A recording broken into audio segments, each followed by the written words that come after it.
Good evening, everyone. You're all very welcome. Big thanks to our guest this evening, Dr. Joe Callingham. I'm not going to do notices or any more chat just now because Joe only has an hour this evening, and I'll have a few things to say afterwards. So, Joe, with no further ado, over to you. Yeah, thanks everyone. Thanks for inviting me to give a talk to you guys. I'm very excited. I'm just interested in sharing my results with anyone that's engaged with radio astronomy and the like. Um, I've tried to pitch this talk to people that are interested in the field, but I'll undergo some basics as well, covering some interferometry background and stuff like that. I prefer to take everyone along. I know there's probably domain experts on the call, but it's good to make sure everyone's on the same page. Zoom, it's not ideal. We're not sitting in a pub having a chat, so it's always hard. We've got Michael's iPad talking over me. Um, um, uh, I don't know if we can mute Michael, Paul, or there we are. Great. Good one. What I'm trying to say is that feel free to interrupt, and there's no easy way to do this. You can raise your hand. I might catch you, but I'm looking at many screens, but I don't mind you just interrupting if something's not clear. There's no point me talking to you if there's not a conversation. So I aim to have this 45-minute talk and 15 minutes of questions before I have to go. Okay, without further ado, let me introduce myself. So, yeah, I'm Dr. Joe Callingham. I'm head of the what's called the Square Kilometre Array Science Group at ASTRON, which is the Netherlands Institute for Radio Astronomy. To translate this into the British environment, it's probably like Jodrell Bank Center for Astrophysics, the closest kind of comparison, JBCA. In America, it's closest analog to NRAO. And if there's any Australians online, which I doubt very much, that's equivalent to CSIRO. And I'm also an associate professor at the University of Amsterdam. And so what I'm going to talk to you today is what I title called Life Around a Radio Star. And the reason I'm going to talk to you about this is because radio astronomy has been one of the few wavelengths that's been left behind in this kind of revolution of understanding planets outside our solar system. And so what I'm trying to do, and a lot of my effort and my team, is trying to understand how radio astronomy can contribute to this idea of understanding planets and potentially life out there. Okay, let's get underway with some background. So I hopefully don't need to tell you that we live in a very special time, I think, in astronomy, where finding these beautiful, well, as you know, all artist impressions, but I have to say it's become a point in history where I wouldn't call it even, okay, it's not easy, but it's not hard to find planets around other stars anymore. If you really want to know if there's a planet around another star, we have the capabilities to say yes or no to some degree, particularly anything bigger than Earth, in a sensible time period. So and that's only true for the past 30 years. And it's because of the fantastic effort, particularly and the birth of this field by these two guys, Didier Coelho on the right, who's based at Cambridge and ETH Zurich, and Michel Mayer on the left, who's at Zurich, who won the Nobel Prize for this in 2019 for discovering of an exoplanet around another solar type star. And so, how do they do it? Maybe I'll just refresh this. As I know there's radio astronomers online, so we have to give our optical colleagues some credit here. There's two key methods that is kind of like the workhorse, the standards that if you ask an astronomer or hopefully a person on the street, how do you find an exoplanet? And there's two methods. One is what's called the radial velocity method, and this is how the first planet was discovered, which is called 51 Pegasi b.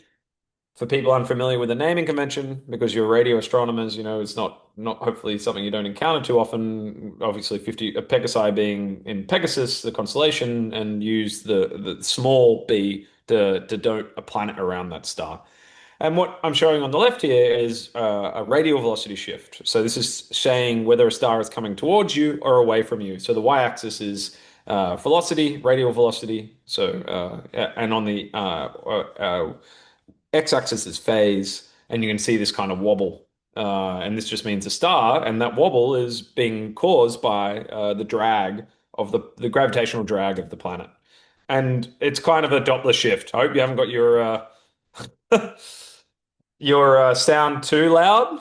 I should have given you forewarning, but you might have heard that drawn out sound. You all have experiences of this Doppler effect, And that's like when you hear an ambulance go by, that's probably the most common one you encounter. You have the higher pitch coming towards you and the lower pitch when it goes away. And that's just the method they used. I won't replay that. And this is it in visual light. So you have the star, it gets tugged on by its planet.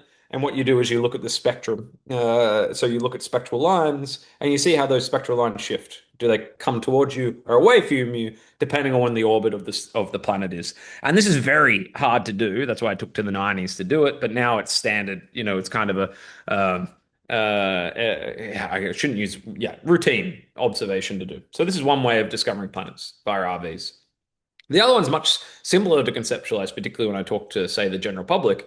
And this is the same reason you have eclipses, particularly solar eclipses. The idea is that you have a transit. The planet passes in front of the star. You just stare at the star for ages, and you slowly monitor when the star light dims, and dims in a very particular way. And this is the kind of curve I'm showing at the bottom here, where brightness against time, and you have this drop. Now, with say the moon and a total solar eclipse, that's like 100% occult, so it's really easy. You don't need any measurement to do that. Your eyes can do it. Even up to about 90% occultation, you can determine it, with your own eyes. But with a planet, obviously on a faraway star, this is in parts per million, this dip. And so you need very accurate photometry, it's called. So you just monitor the star for a long time and you track it. But again, we've developed this technique, and the Kepler Space Telescope is the epitome of what we did here. Also another one called TESS, if you're familiar with the field. So we're in this lovely time period where there's this giant exoplanet explosion. And what I'm showing you here is kind of the menagerie, the zoo of exoplanets we know, and their planetary systems. And so each one of these little dancing dots you can see on the screen here has a star at the center, and you can see the orbits. And overplotted on top in the background is the solar system. And so you can immediately see that we're kind of biased, right? Like straight away. You can see we're biased to short period planets, like this is, hopefully you can see my mouse okay. This is the orbit of Mercury at the center here. And you see a lot of these systems are smaller than the orbit of Mercury, or they're only on the order of Earth at max, definitely nothing at Jupiter or Lyra. So this is a reflection of our biases in our search strategy.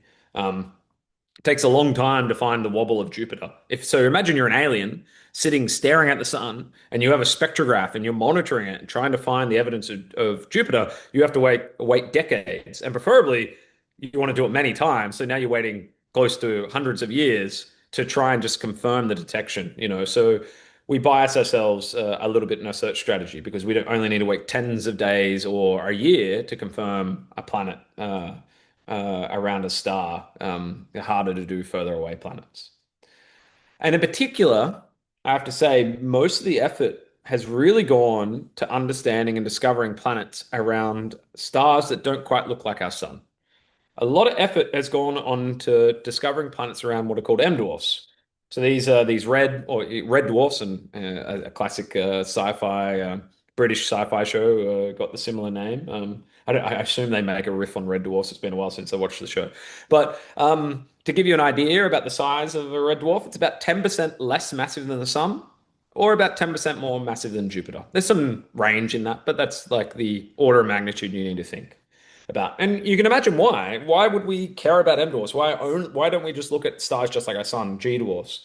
And there's about two reasons here. One is if you want to find an Earth-like planet, you kind of want to look at the most common hosts in the galaxy, and by the galaxy also the universe. The most common star in the galaxy is M dwarfs by about 80%. So 80% of all stars, 75-80% of all stars in the Milky Way are M dwarfs. So you don't want to ignore the most common hosts that you have around you. So obviously we need to look at M dwarfs. And number two, the big win here is a bias we have. Remember, I told you kind of bias to short-term monitoring. You don't only want to look at a star for a year. You don't want to stare for 3 years. That's a lot of energy and effort. And so these M dwarfs are a big benefit here because they get impacted more by their planet, right? So because the M dwarf's less massive than relative to, say, a Jupiter or an Earth, its tug is more dramatic. The star gets wobbled more than a G dwarf. And then the last one is that you just need to monitor it less because your habitable zone, which I'll explain in a second, is a lot closer. And this is really important because, our nearest neighbor is an M dwarf, So if we want to ever think of this concept, hypothetically of finding an Earth 2.0, it's amazing to think our nearest neighbor, Proxima Centauri, nearest stellar neighbor, is an M dwarf, and it has two planets that we know of. And so this is why a lot of effort is going into understanding planets around M dwarfs or red dwarfs. The problem here, and this is where now really that was some background material for exoplanet astronomy. The big problem here is that our concept of habitability has undergone a revolution, and this is now where I'd say most of professional astronomy work is going. As I said, it's become easy to find planets around other stars, where a lot of effort's gone now is characterizing those planets, whether that means their atmosphere or, as I'll talk about in a moment, like their space weather environment and their magnetic fields. And the reason why a lot of effort's gone into this because is they're quite different systems. So what I'm showing you here is an illustration of just the solar system. Obviously, the sun shrunk quite small, and you can see Earth sits in the what's called the conventional habitable system, habitable zone. Sorry, 8:30 on a Friday. Um, and Earth sits smack bang in that. It's sometimes called the Goldilocks zone because that makes it nice and easy to remember. It's the location radiatively, so how much radiation the sun puts out, or thermal radiation, I should say, such that liquid water can exist on the surface. It's neither too hot that all the water boils away, or it's neither too cold that it all freezes over, or vice versa. So it sits in this perfect zone. Now, this is for a G dwarf. That's where the sun is. The habitable zone is about 1 AU, 1 astronomical union. Now, for an M dwarf, that habitable zone is dramatically shrunk because the M dwarf is so much smaller, and that's why it's so red, so its black body radiation shifts to the red part of the spectrum in terms of its peak. So that radiation is dramatically less, and now the habitable zone is within the orbit of Mercury. And so that has some really important implications when we want to understand of whether that's habitable. So great, you've got liquid oil on the surface, but what does that mean to be so close to your host star? What are a couple other things going on? And this is where revolution is really happening in our understanding of habitability, because we know even from our own sun, and you've probably experienced this if you've ever gone hunting for aurora, is that sometimes our sun is not a great host. What I'm showing you here is a coronagraph from the SOHO Space Telescope, and this is the sun in the middle erupting what's called a coronal mass ejection. This is where you have a magnetic reconnection event in the corona, so the outer atmosphere of the sun, and it erupts and spills superheated plasma into the environment. Now, when this hits Earth, it generates beautiful aurorae and all kinds of fun stuff, but it also causes great big grief. It can cause disruption to satellite communications, but the big one, what it does, it actually slowly erodes atmosphere as well. But we're lucky here on Earth. On Earth, we have a magnetic field, and what I'm showing you here is a simulation. This is the impact of the Carrington event of 1859. And what you're seeing is in the white is the magnetic field of the Earth, and it's getting compressed when one of these CMEs hits. And we know from the Carrington event, which is the biggest coronal impact on the Earth in modern history, that wiped out the telegraph network in Europe, caused electric jolts through it all, and aurora all the way down to Jakarta in Indonesia, or I should say, I forget Jakarta. Anyway, Australia had aurora. It was like there was big aurora everywhere, generated by this giant impact. And so you may be wondering, like, well, so why are you worried about this? Well, what I just said to you before, remember, with an M dwarf, you're now, I'll just go backwards. Sorry, let me just make sure I can go back. You're much closer to the star. So now the energy of this coronal mass ejection isn't diminished over an 1 astronomical unit of travel, and two, just because of surface area arguments, you're much more likely to have interaction. You're much more likely to get impacted. So the argument, the thought is like, great, you found a planet that the optical astronomers say, look, there's a planet right in the habitable zone. It's absolutely perfect distance, but it's being bombarded constantly by these coronal mass ejections.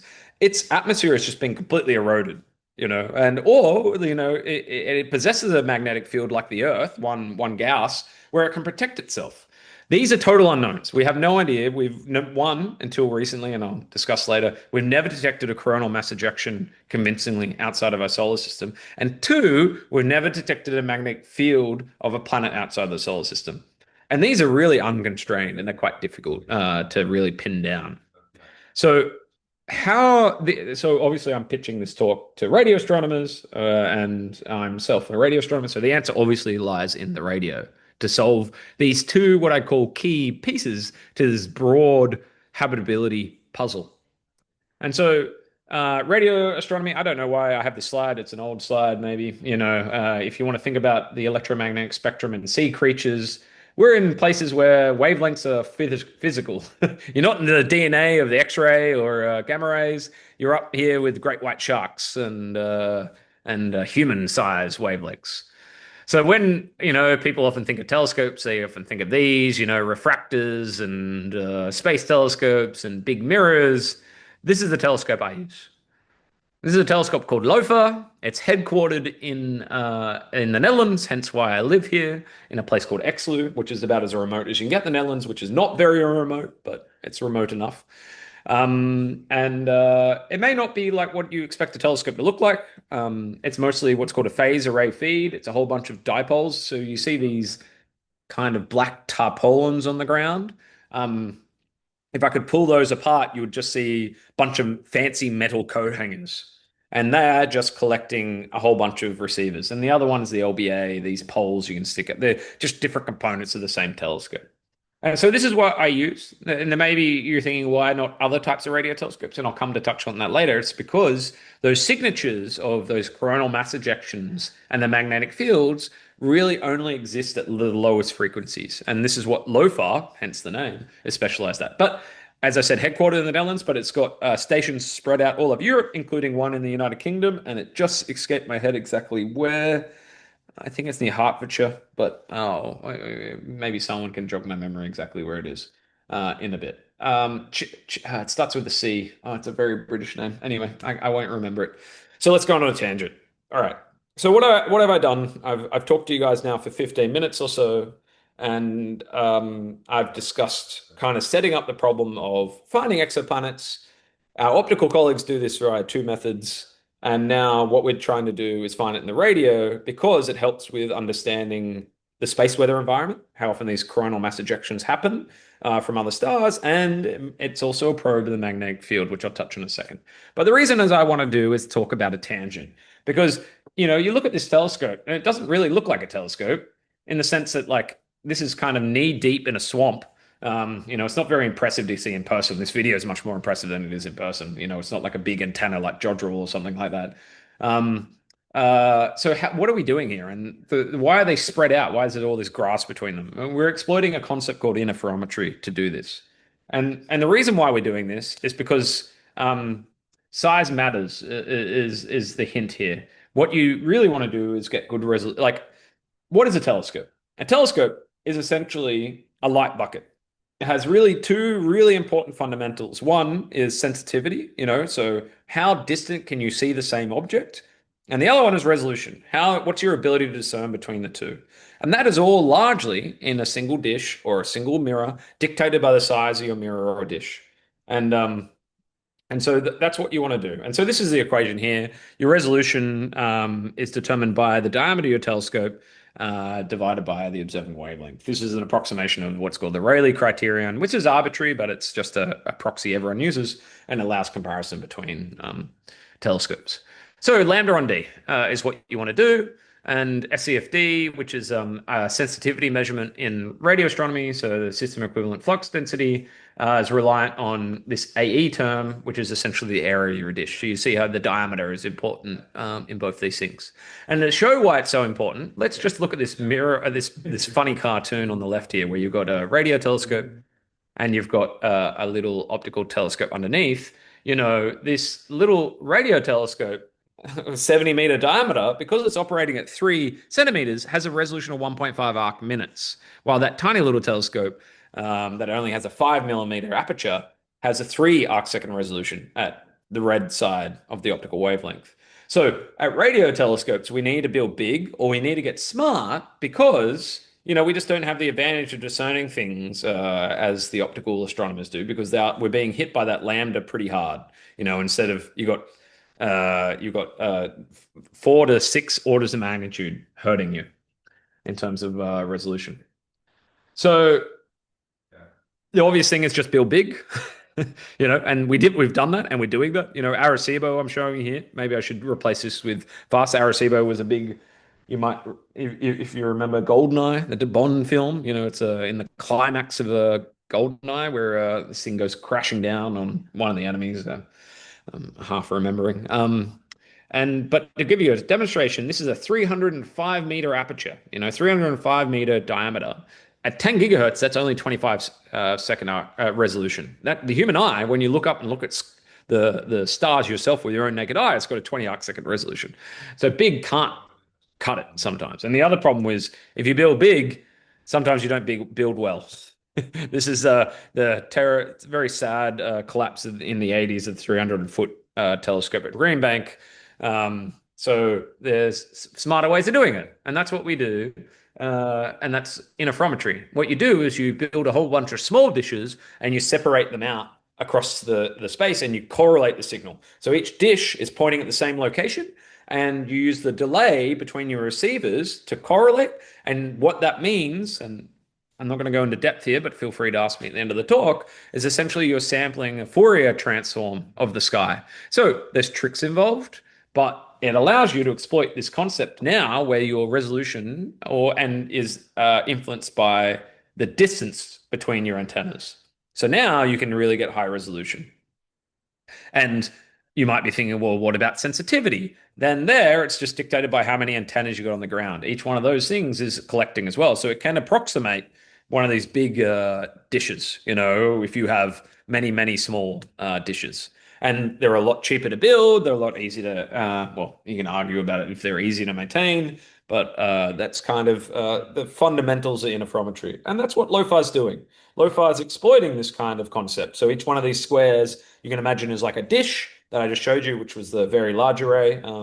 And so each one of those approximate, and then we spread those out over Europe. So we have baselines of the size from Ireland to Sweden down to Italy, with the core situated in the Netherlands.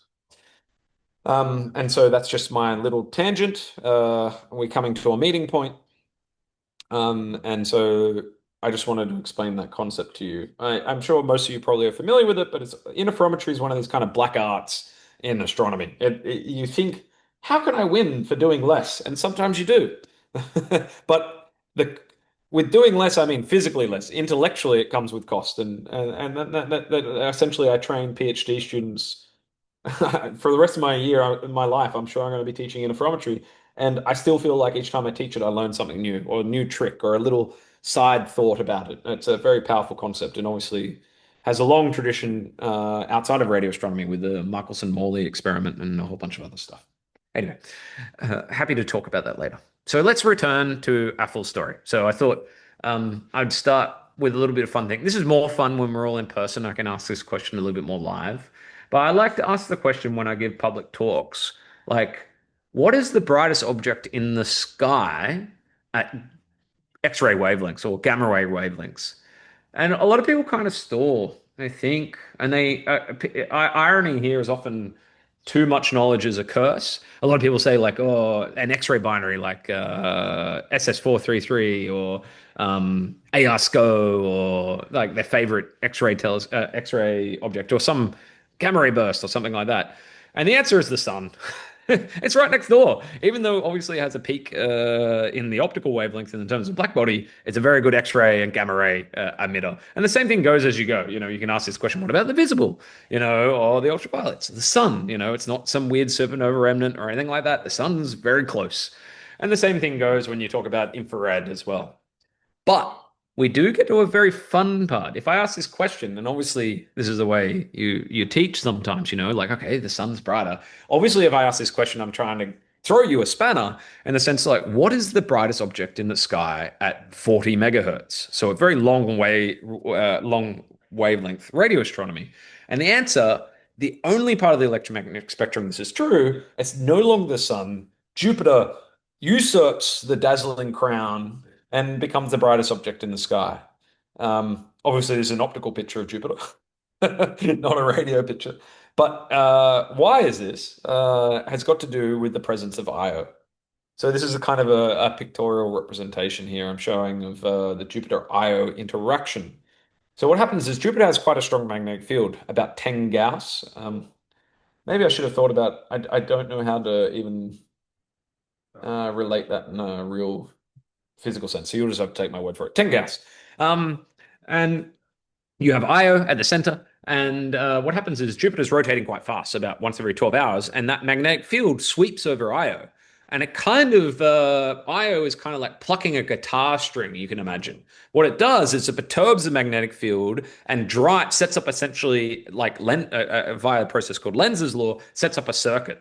If you imagine a standard circuit diagram where electrons are traveling from Io now down to the poles of Jupiter, and that drives the beautiful aurora you can see here in ultraviolet.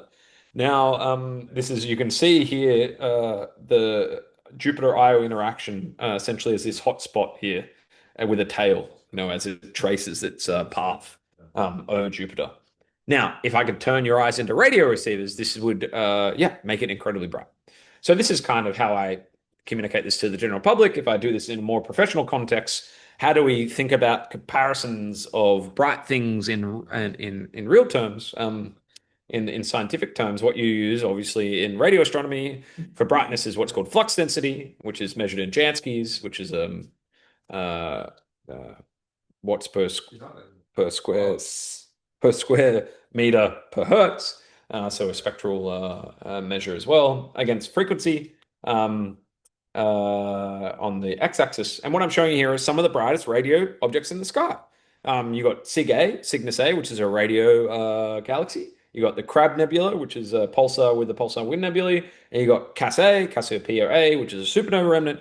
And you got what is called the Quiet Sun. So they're all very bright things. And hopefully, if you guys have got amateur telescopes, these are things you can easily pick up with your own backyard telescope. They're the brightest objects in the sky. But at 40 megahertz, Jupiter comes and outshines. And I'm showing two kind of spectrums of Jupiter in the black. One, which is kind of quiescent phase, and one, which is a bursting phase. And so that's how you can visualize it. And you might notice it's quite a weird spectrum, like how the flux changes over time. It cuts off quite dramatically because obviously Jupiter is not the brightest forever. And the reason for this, and this is why it's very powerful to try and get these detections, you see this cutoff where it just drops off. That is directly related to the strongest magnetic field you can access on Jupiter, which is about 12 Gauss. And so that's why it cuts off at 40 megahertz. The equation is actually 2.8 times B, the magnetic field. And so if you can measure the magnetic this radio emission, you can measure the flux, you can measure directly the magnetic field on another planet without ever having to go there. So that's where some of these ideas come from. But the problem you have, if I take this, this flux density, yeah, this is very bright. This is a mega Jansky. This is not a, this is a pretty bright thing. But if I put that at 10 parsecs, even the best telescopes, I'm talking like 30 light years away, even the best telescopes would struggle to detect Jupiter. I'll touch on another telescope in a bit, which I'm sure you guys have probably talked about before, called the Square Kilometre Array, that might change that. But right now, LOFAR is the best game in town. And with the sensitivity of LOFAR, you won't see Jupiter at 10 parsecs. So we need to think about how could we exploit this idea, but let's make it really bright. And it may sound dumb, like astronomers are, I think sometimes are quite basic people. It's like, what happens if we take this phenomena and dial it to 11, like crank the amp? And that's what, like, we got lucky with that in the past. This is where Didier Queloz and Michel Mayor got lucky. They found hot Jupiters. No one expected hot Jupiters. Jupiter to be right next to the star. That's dialing up the game to 11. We're playing the same game, the radio. All right. So it's like, well, the physics of the Jupiter-Io interaction, this concept of Io perturbing the magnetic field of Jupiter can easily scale. What happens if we replace Jupiter with a star and Io with an exoplanet? Could the same thing happen? And that's our idea. That was pretty much what we set out to do. And it's like, well, could we find something that has the characteristics of this system, that drives this radio emission or this radio aurora? So that's how, and this emission is very bright at low frequencies, again, because the magnetic field of most stars aren't incredibly strong. So this emission will never extend into, say, the gigahertz. You have to kind of stick around in the megahertz regime. So that's one reason to go to radio. And the other one is finding these CMEs on other stars is very tough. And the reason for that is because you need, on the sun, you have spatial resolution, as in you can block the disk of the sun. This is what I'm showing at the top right, another SOHO image, and you can watch the explosions happen out the side. Now, stars are so far away, this method never works. Yeah, and CMEs, by nature, you can see even right next to the sun, are very faint. So you're kind of stuck. You can't do this kind of what's called coronaography to find another coronal mass ejection on another star. So, what can you do? Well, we're very lucky in the radio because fast CMEs, these very bright events, have a very characteristic radio signature, particularly at low frequencies. And that's what I'm showing in the background. And this corresponds to this exact data set. So, on the y-axis is frequency, on the x-axis is time. And what I'm showing here is called a dynamic spectrum. The color represents intensity. Now, you see different types of bursts. You see some radio frequency interference at the bottom. And these narrow spikes are called type 3 bursts, but in particular, what we're interested in these type 2 bursts is drifting bursts that lasts several minutes, so anywhere between 1 to 10 minutes, and it drifts down in frequency as time goes on. And that corresponds to this coronal mass ejection. So if you see this signature, it means a coronal mass ejection has occurred. And so that's kind of what my team does. That's what we set out to do. And maybe I just want to say that, like, even though we've known stars flare all the time in optical, like in your colleagues or even yourself might have some optical telescopes, and small telescopes can monitor these stars for a long time and get these incredibly bright flares. So on the y-axis is flux in optical, the axis is time. You can see this star brightens 15 times. You don't need a very good CCD to see something brighten that much, particularly if it's already a bright star. 15 times you'll notice. And that's been known for a long time. But the big problem is that, cool, you have a flare, but it's never known if actually mass has escaped. You just had a whole bunch of emission, but maybe all that mass stayed on the star itself and it never impacted the planet. So we're in this kind of situation, like my kind of team is trying to solve, is that we're trying to understand the extrasolar space weather conditions around other stars. And the reason, the holy grails are, we want to find a coronal mass ejection that's unambiguously detected outside our solar system, and we want to measure directly the magnetic field of an exoplanet to help with that understanding that habitability, particularly around these M dwarfs, where, okay, cool, we find a plethora of new planets in the conventional habitable zone, but cool, they're all barren rocks because they've been impacted by these coronal mass ejections so regularly. So how have we been doing this? I said there's LOFAR, and what we've been using is we've done an all sky survey. So everything observable in the northern hemisphere with LOFAR we've done over the past 5 years, and this is just a grid of that. So declination going around the outside, RA on the horizontal axis, and the green just means more or less we covered. Now, this is an old slide. We just released the final version, and everything pretty much outside the blue is now fully released. Yourselves can go and look at it. It's called LOTS. The LOFAR 2-meter sky survey. You can Google it, you can download it. There's 14 million radio sources. You can go and investigate yourself. It's the deepest, highest resolution all sky survey widest survey conducted at lowest frequencies. And so you discover cool things. And that's what I set out to do. But there are tricks to do this. If things were easy, they would already be done in science. So the big trick is, and I probably don't need to tell you guys, most radio sources in the sky aren't stars. Obviously when we go outside tonight, actually in the Netherlands tonight, it's actually quite clear, or at least it was earlier. And you go and look up and you open your eyes, you see pretty much stars, only stars. But you do that with a radio telescope, you pretty much only see galaxies. Quasars, FR1s, FR2s, 99% of the stuff in the sky, well, maybe 99% of the stuff in the radio sky are radio galaxies, pulsars, and supernova remnants, and with a few other weird galactic things. But like 99% fall in that category. So finding the stars is actually, like a standard star, like an M dwarf, is actually quite tough.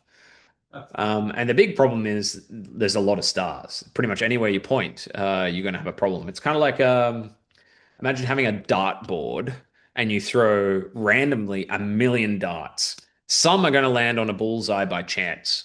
So you can never really be that confident in the association if you've thrown a million darts at the board and you just like one's going to land on bullseye just by chance. So you have to be a bit tricky here. So what I mean by that, the astrophysical equivalent is that, cool, there's an M dwarf there, but actually that M dwarf is sitting on a redshift 1 quasar that's super radio bright. You can never really be super confident they're associated. This has got to do with your astrometry, how accurate your astrometry is. Radio, even with LOFAR, a low frequency, we're being screwed with lambda and stuff. You can never really get your what's called a false positive rate low enough. So you have to exploit a loophole. And the loophole we exploited, which is, I think, the only original idea in the entire thing, was what we use as circular polarization. So that auroral signature and those coronal mass ejections are emitted by what's called a coherent process. So that means the particles are acting in a coherent sense. They know of one another. So it's essentially a wave through a plasma. And that can generate a coherent emission mechanism, which that's a coherent emission mechanism, which allow a preference in the electric field vector. And so this is, electric field is all this stuff. Nature exploits this regularly. I'm showing you at the bottom is beetles. And if you illuminate the beetles with a left-handed circularly polarized light or a right-handed polarized light, you see different colors. And so I exploited this. And as I said, this is the problem, right? This is a snapshot lots image. I hope this kind of comes through on your screen fine. Sorry, I'm just going to take it in. What you can see here is pretty much every single object in the sky is a radio galaxy. You can see some nearby galaxies here. These are kind of like spirals. This is probably an FR1 down here. FR2's up here. And a lot of these dots here, if we zoom in, they're all just background galaxies. So we need to find the needle in the haystack here. And that's what we did. And we did our very first one was this source called GJ1151. And this is an M dwarf. And what I'm showing you here is the Stokes I total intensity image. But if you did the same image in Stokes V, these other sources all disappear. They get filtered out because they're just synchrotron emission. So they're incoherent emission. They don't know each other. And smack bang still stays is the M dwarf. So you can be very confident in the association. So cool. You detected a star at low frequencies. What does it really mean? How do you know, say, that's due to a planet, or anything of that kind of stuff? Well, this is where you have to get a little smart. You have to go and do some modeling. And that's what we did. And we showed that the emission, the brightness of the emission doesn't look stellar in origin, and it can be easily fit with the model we discussed. Now, so that makes a very clear prediction. We predicted essentially an Earth-like planet in about a 10-day orbit. So we went to our optical colleagues and said, hey, look, guys, we predict, based on the radio emission characteristics, a planet around this star in about a 10-day orbit. Do you see that? And they went and looked with their fancy spectrographs, and they found an Earth-like planet in about a 1.2-day orbit. Now, this is a welcome wobble. And so what I'm showing you here is that same plot I showed you right at the start of 51 Pegasi B, but obviously a lot smaller, the wobble, because this is now Earth size, not hot Jupiter size. This is called a Loom Skyguile. You don't really need to worry about it too much. It's just a peak. This is still preliminary. This hasn't been published, but this is a very welcome wobble. So that's prediction. As I'll come to in a moment, we've still got work to do here. So pretty much all stars have an exoplanet. So this is a necessary criterion, but not a complete criterion. What we really need to do next is detect the smoking gun, and this is to see that periodic modulation that it's expected. So Jupiter Io it's very clearly determined by the orbit of Io, and the same thing would go with this exoplanet. So what we need to do back, and what we're doing now, once LOFAR turns back on, it's undergoing an upgrade right now, is determine, this is a simulation showing you here, radio flux against time, and what you should see is this on-off, because this signal is kind of like a lighthouse. Its emission is in a cone, and it sweeps across your eyes. And so that's what we're working on now. So you may be thinking, oh, cool, Joe, that's one star. What else have you been doing? Well, we found a whole bunch more of these, and this is only about 25% of the data analyzed. I have a student working on the rest right now. And what I'm showing you here, it's a Hertzsprung-Russell diagram. On the y-axis is absolute magnitude in Gaia colors. In the x-axis is the Gaia colors, absolute magnitude in the Gaia band. On the x-axis is Gaia colors. And what you can see is the main sequence. The blue is just background stars, and what I've plot over color in colors that aren't blue are the detections we've got at circular polarization. And you can see we've sampled a whole bunch of the M dwarfs. So now we're sitting on 19, 20, probably more like 50 M dwarfs by the time we finish the survey. And that's a very exciting prospect. So we're not, this was just our first detection, this one here. Now we're sitting on 20 more. And this is what we're trying to hunt. And you also may be thinking, okay, well, that's just Park. That's the star-planet interaction kind of where we're sitting. What about hunting for these type 2 bursts? Now, this is where some real rapid progress has happened because we just published an article in Nature where we think we have this first burst. And so this is now what I'm showing you is that type 2 burst on the right from the sun. On the left is what we detected from an M dwarf. Obviously, not as high resolution or as beautiful, but this star is at 40 parsecs, and so you take what you can get, and it looks like it's consistent with the emission you expect from the sun. So that's very exciting because now we can begin to put on rates, how often these things occur. I know it's only one, but like I'll show you in a second how exciting astronomers get when they get 1 or 2 detections. They start fitting power laws and all kinds of stuff. It was a fun little artist impression we made of the coronal mass ejection from this M dwarf, and it got picked up by a whole bunch of press. CNN picked up, BBC, Washington Post, yada yada yada. It was fun for a couple of days. I had a newborn at the same time, so it actually wasn't that fun because I was trying to field phone calls from journalists while I know nursing a child / being sleep deprived. But there we are. What do I mean by trying to fit power laws? This is one of the students working with David Conine. What I'm showing you here now is an idea of like, well, these things are very bright, and maybe I don't have time to fully explain this plot, but these are the solar type 2 bursts, and this is the brightest one we've detected in modern history, and these bursts that we see from these M dwarfs are much, much brighter. But what we care about is rates, like, okay, it's much brighter, but we looked at a lot of M dwarfs. We covered the entire northern sky. Is it consistent with the solar rate? And you can try and fit these lines. Obviously, there's big error bars, about how bright these things are, but it actually kind of looks like that. And it's something to think about. Well, if you put these numbers, these rates into years, what we saw from the M dwarf, we'd see about once every 500 years from the sun, if the sun can do that type of emission. And that's about right. We've only had radio telescopes for 40 years, but I know this is total speculation. So feel free to take it and shoot me down later or have an argument about it or prove me wrong. But we have these records in the tree rings where there's a surplus of carbon-14, and people have been trying to figure out for a long time what that could be. Were they supernova remnants? Because then you have radiation hit the Earth's atmosphere and then generates more carbon-14 in the atmosphere, which again gets deposited in the tree rings. But those events they're called Miyake events in the tree record occur about once every 500 years. So I know something else that's been, correlation does not mean causation, but something I've been sitting in the back of my mind.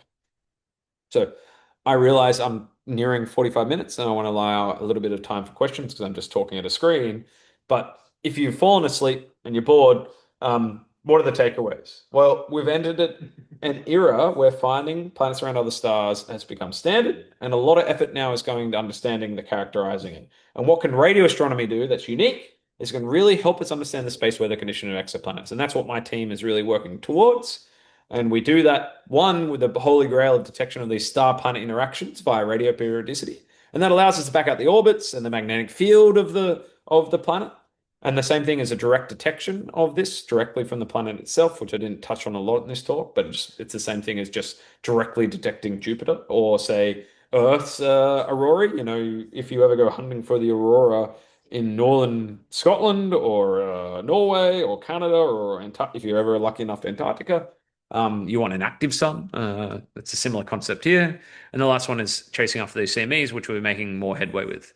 And it's an exciting time because not only is this a field that's undergoing rapid change, we're about to get a brand new telescope called the Square Kilometre Array, which is going to take LOFAR and dial the amp up to 11, I mentioned earlier. And just the big thing, it's going to be very, very sensitive. And Britain and Australia and the Netherlands and a whole bunch of European, China, India, South Africa are invested heavily in building this, and it's going to start operating in about a couple of years, and that's a very exciting time to see if we can solve some of these fundamental questions.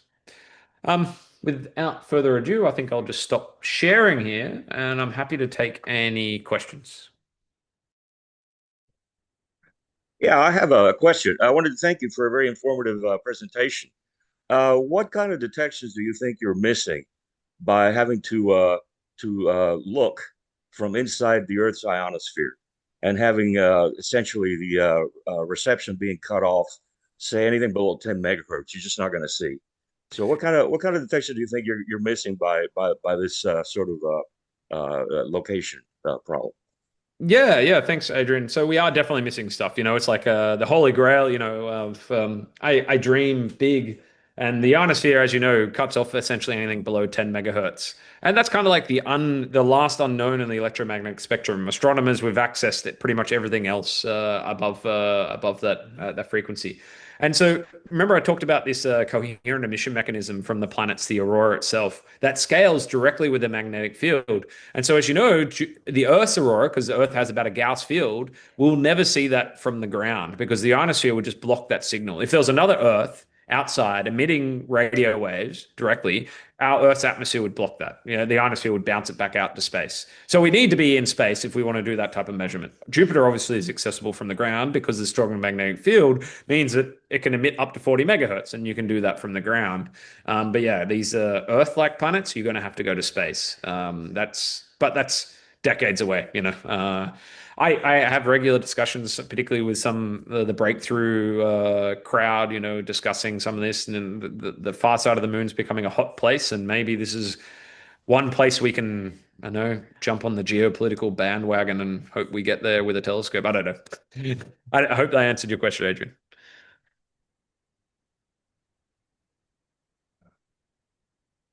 How big an issue is the interference on LOFAR? What was that? Sorry, Tony. How big of an issue is interference with It's LOFAR? it's in the middle of Europe, right? But ironically, so these things are very low on the ground, and so a lot of like the VLA and the Jodrell Bank, you're quite high. So if you have a 5G masts just sitting out the side, that's in your sight line. That enters your receiver quite easily. So actually, we win by the fact it's so low to the ground because your side lobes, your beam pattern from your telescope, are straight into the ground. Obviously, Yeah. that's not true always. RFI is complicated. We're sitting right that we observe at 150 megahertz, which is digital radio. Like Yeah. but we have filters. We design around it. We can get around it. The big problem is satellites constellations now. Yeah. That is becoming the problem, and that's going to be no. It keeps me a little bit awake. Like I've been able to have 10 years of my career doing this stuff without a ton of ease. I worry about my students. It's kind of like watching pollution happening real time, where it's like, oh my God, are we destroying ourselves? And what the future has. It's kind of watching the tragedy of the commons happen in real time. But yeah, it is something that keeps me awake, and I worry about. And like, I'll just say one. This is a touch point for me. You can see I'm getting a little emotional. Like, we spent €1 billion building telescopes in Australia and South Africa because we wanted to get the F away from people. And ironically, now there's just satellites going over the top. Yeah. It's just like we just wasted all this money going to the middle of nowhere when we could have just built it in Europe and had the same RFI environment, and we could have just exploited all the fiber network, the roads. We didn't have to trench, all this kind of stuff. And like, it's very frustrating to watch. Thank you. No worries. I think Pablo has his hand up, and then Diane I saw shaking as well. Yeah, Pablo. Yeah, how do you get around the ionosphere, considering that it keeps changing constantly because of a solar activity? Yeah, so that really that's very wavelength dependent. So at 150 megahertz, look, LOFAR turned on as a telescope in about 2010. It took about, I would argue, about 8 years for us to get a handle of that problem. The calibration you have to do. So what happens is your phases are disrupted, right? But they're disrupted coherently, particularly at 150 megahertz, because the ionosphere varies in patches. And so if you are smart enough in your calibration, you can kind of divide the sky up into patches, and you can solve for your phases in those patches.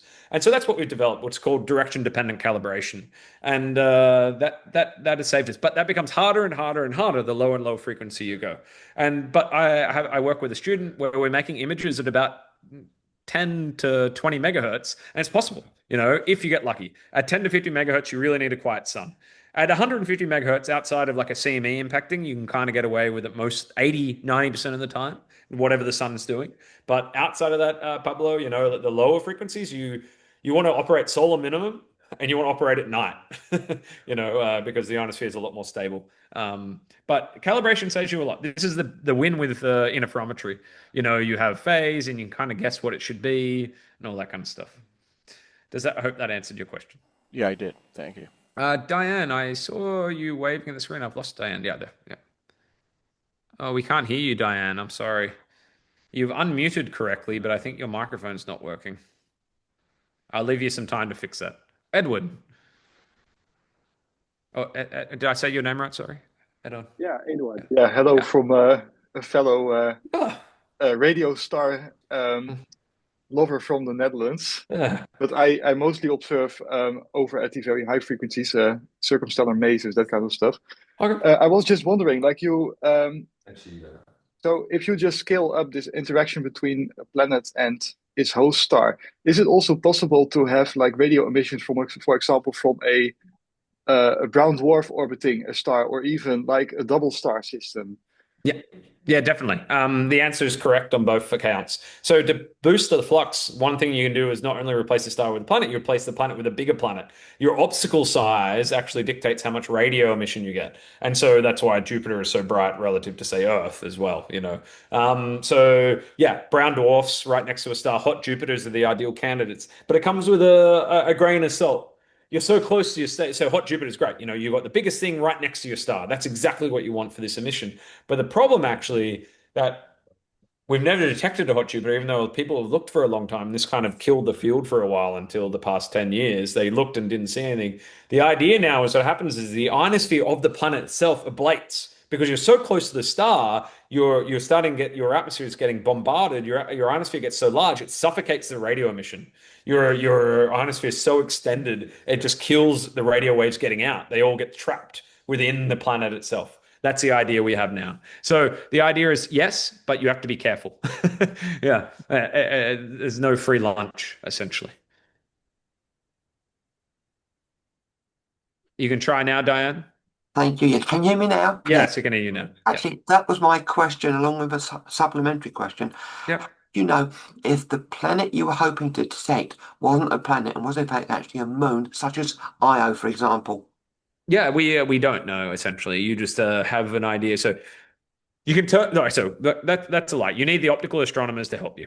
And the optical astronomers, hey, look at this star. We think it's something special. We see the periodicity in the radio. This is it. They go and confirm with radial velocities or the transit method to say, yes, look, your period agrees with our period. And so therefore it has to be like Occam's razor says it has to be the planet. But if you don't agree with the period and you see periodicity, then it could be a moon driving it, on the planet itself. And that would be one way to determine it. Such as the Exoclock team would give you the data to correlate with anything that you observe visually and radio. Yeah. Yeah. Excellent. Correct. Thank you. And by the way, a very good talk. Thank you, Dan. Appreciate it. Sorry, folks, I got a cold. Ted. Yeah, I spoke to someone, an astrochemist, I suppose, who was looking at exoplanet atmospheres. Yeah. By the starlight coming through the exoplanet atmosphere. Yeah. And her complaint was that the sort of red dwarf stars are a pain in the ass because they're so variable. Yeah. Would there be a bit of value in you doing a sort of reverse search? In other words, you plot where known M dwarfs are and tell people that these are radio quiet. And maybe they're a bit more stable than some others at the moment, because they're probably, 1 year they may be quiet and another year they may be really noisy. Yeah, so you've hit a nail on the head. The problem is everyone's slowly converging. M dwarfs may not be the great place to look for these things. They're active, but they're just so convenient from our observational bias. Like you can imagine a grad student can observe an M dwarf and determine within 4 years if there's a planet there. They can't do that for a G dwarf, right? Like your ship has sailed. You have to wait at least 3 years to get three transit or three pulls to even start to be confident for an Earth-like planet around a G dwarf. And then by that point, you're finishing your PhD. But in terms of the variability of the M dwarf, that's always something that we have to conquer. And it's also true in the radio. Like stars themselves are radio bright. They're not as commonly radio bright, but we have to disentangle stellar emission from these other common things, these type 2 bursts. But there's all types of weird stuff. And to be honest, it's kind of a wild west right now in radio astronomy because we only had the sun and we're like, oh, this is what they do. But the M dwarfs do types of emission we've never seen on the sun. So a lot of my team, I didn't discuss it this day because like the bells and whistles and, where my pay packets come from when I win grants are because I can say about exoplanets, but really we're spending a lot of time characterizing stellar emission. Like what does an M dwarf look like when it emits and what kind of emission does it do? And can we disentangle that from a star-planet interaction, a direct emission from a planet? Because we can never resolve it. These things are too far away. We'll never be able to say, there is the radio emission because even we need, maybe in 50 years when there's a baseline between the moon and Earth or something, but until then, we're stuck. Does that answer your question, Ted? It was pretty wide-ranging. But now I'm thinking, now you've got this complete map of the Northern Hemisphere. Yeah. You can look on your map at where every known M dwarf is. Yeah. And give an opinion about their stability. Yeah, you can. It's just the problem is M dwarfs are variable. And so like I can say for this 8 hours I looked, I didn't see anything. And that is actually not that constraining for a lot of M dwarfs because they're like, yeah, like cool. You didn't see something for 8 hours, but for the next 8 hours, it went off 5 times. Like okay. There's more day to day. It's not. Yeah, and honestly, we're in the early days to see if there's kind of a stellar activity cycle like we see on the sun. Like is there solar maxima and solar minima that also happen on these things? That's a heavily debated topic even in the optical world still, and we've been able to observe M dwarfs for 50 years, or 60 years, at very high precision in photometry.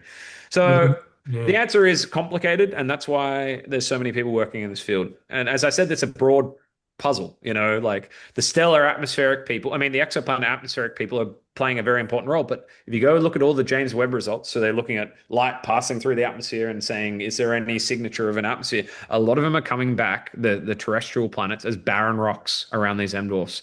So everyone's starting to get worried and nervous. And also it's wiring and was vaporized silicon dioxide. Yeah, cool. Yeah, I'd love to live on that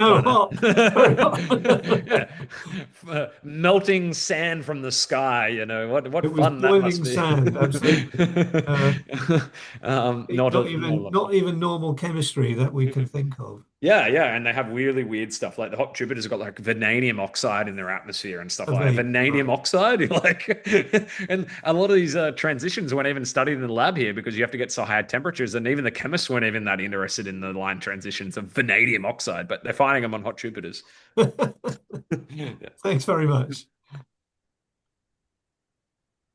Any last questions, guys? I'm sorry I have to go in a few minutes. I've just got a newborn, so I'm lucky to carve out an hour to talk to you guys from my wife. I think you're doing an absolutely marvelous job. Thank you ever so much. It was a brilliant. No worries. Yeah, thanks, guys. Thank you very what much. is the range? What is the range of the radio telescope? How many parsecs in? Our sensitivity of the most distant M dwarf with LOFAR right now looks like 50 parsecs, Pablo, in terms of the emission we're interested in. You can see more active stars. This is kind of Edward's discussion, like the binaries, because 2 stars themselves can generate this. It's more complicated because they have their own magnetic field, so they interact. But we can see those out to 400 parsecs. They're called RSCVNs or BY draw variables and stuff like that. If you're an amateur optical astronomer, these are classics because they're quite bright. You can do from the ground as well with optical telescopes. 50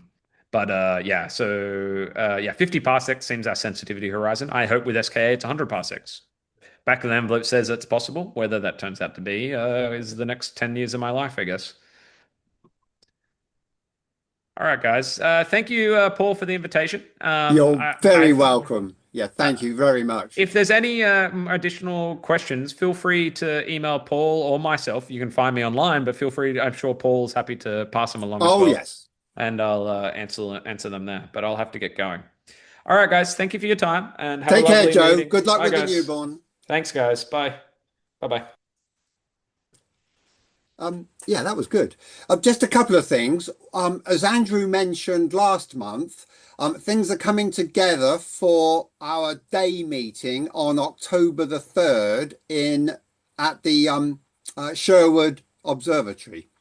Booking is now open on the BAA website. It's a BAA event for the radio astronomy section. We've got one academic lined up, but this will largely be the amateur community sharing their observations, instrumentation, and demonstrating where possible on site. So watch this space as the program develops.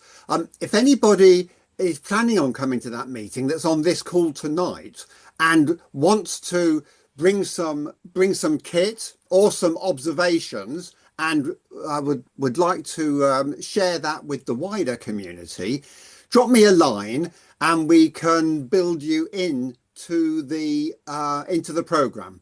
We're going to have a chunk on hydrogen line observation, and Andy Thornett is going to take care of that part of the day, and maybe a quarter of our time, something like that. We're still putting it together, but yeah, registration is open. If you're a BAA member, it's only £10, and if you're not, it's £20. But either way, that includes lunch, tea, coffee, cake.